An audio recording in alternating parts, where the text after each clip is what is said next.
Think you know how to play Elden Ring? No you don't. FromSoft games are infamous for their hard difficulty and convoluted questlines, and Elden Ring is no exception.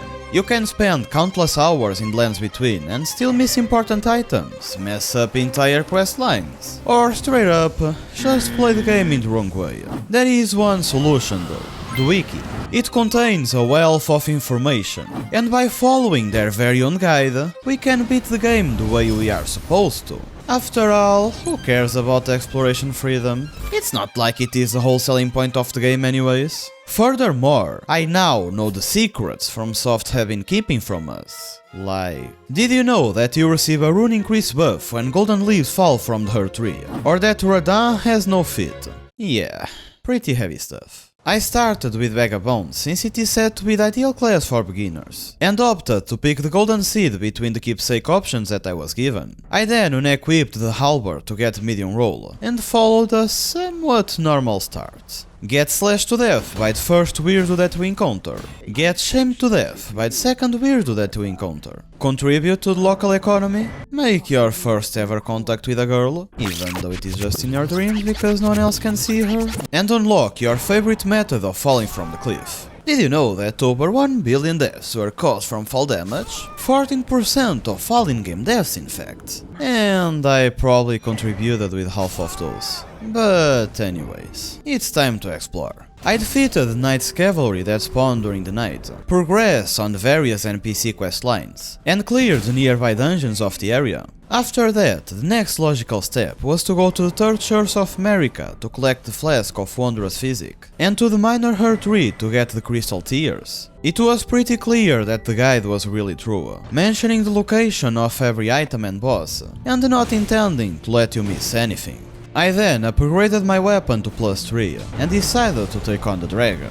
For this fight I was supposed to stay on Torrent and ride in and out, swiping at his wings and feet, and always maintaining constant movement. The dragon kept flying away from the area, but apart from that, it was a pretty easy fight. On the character progression side of things, I was encouraged to try out ready-made builds and make little modifications to better fit my style, but I'm afraid that will be impossible, since I don't have a will of my own. After a look at the available options, I decided to follow the Berserker build, and went to grab the Her tree's favorite talisman. The strategy with this one is pretty simple. You just need to dual-wield 2 great swords and spam jump attacks, and the results are staggering. Literally, they deal high price damage. Anyways, let's put them to the test against Margit, the Fell Omen. It was recommended to buy the Margit Shackle from patches, and to summon the Lone Wolf Ashes, but I kinda forgot about that, and just spawned Rogier instead. They also said that this was a great boss to learn how to parry, and I did try it at first, but I quickly gave up and made him surrender to my great swords instead, since it was much easier that way.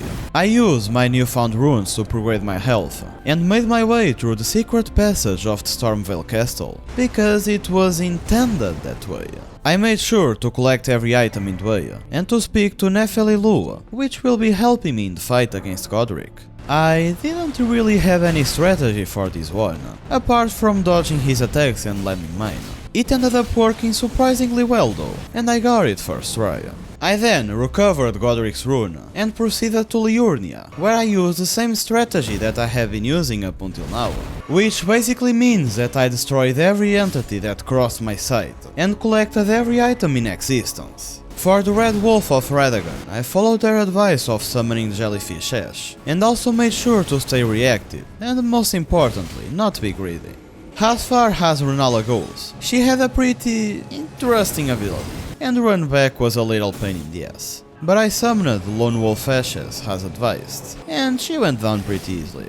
For Radahn, I made sure to summon everyone, and just let them do the heavy lifting for me, although I had to help a little bit in second phase. From here onwards, I continued exploring the map, progressing on the numerous questlines and killing the optional bosses, until I finally arrived to the royal capital. I always made sure to stay within the recommended level and weapon upgrade, But since I have been doing every little piece of content that this game has to offer, I was way more overpowered than I should.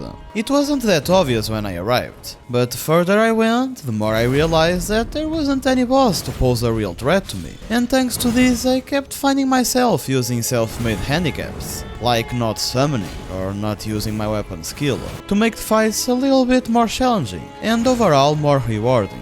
Obviously, everything that I just said went completely downhill when I met Malenia, but more on that later. The Draconic Tree Sentinel and the Golden Shade God Frey went down quite easily, but Morgoth, it was pretty tough. Not because the fight was hard or anything, but because I discovered that the incantation that I have been waiting the whole game to use was shit. Like, really FromSoft? 50 faith for this piece of garbage? Anyways.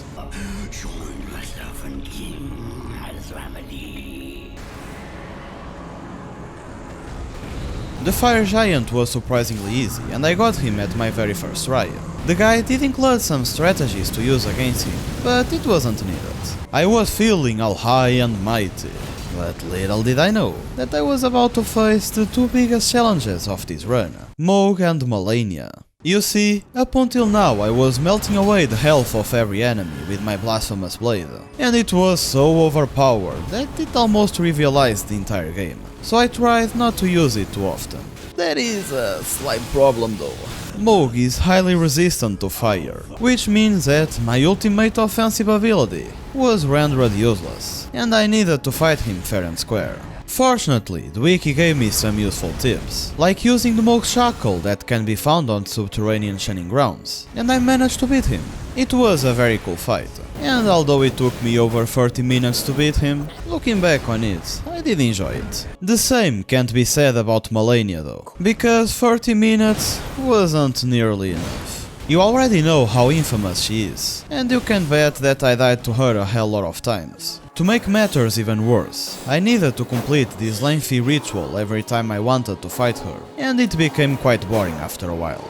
Not everything is bad news though. The guy said that the Blasphemous Blade is one of the top tier weapons to use against her, so I was quite lucky. By the way, I was at level 157 at this point, and I can't even start to imagine how much I would suffer if that wasn't the case. For Godskin Duo, I was supposed to put one boss to sleep and focus on the other, but I didn't even know that I was about to fight them, and they died at my first attempt, so I didn't have the chance. For Malakath, the wiki basically said to get good, and mentioned that I could use the Blasphemous Claw to parry some of his abilities, which I did try, but without the best of results, so I just tried harder and spammed my sword ability. On Gideon, I was advised to use Inescapable Frenzy to deal major damage during his monologue, and to abuse heavy jump attacks to disrupt his more powerful spells. For Godfrey, I just summoned Shabriri and Nephili Lua to do the hard work for me, and they literally killed the boss alone.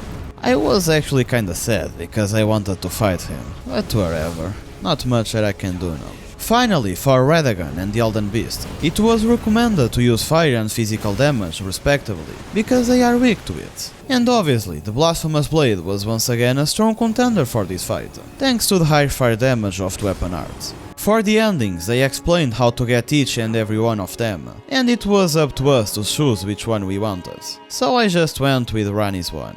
And with that, I was now a certified Elden Ring Pro, as Wiki intended. If you like this one, check out my 100 days video of Outward. It is also Souls-like, and a really underrated one at that. It has some really interesting mechanics and new takes on genre, so I'm sure you will enjoy it.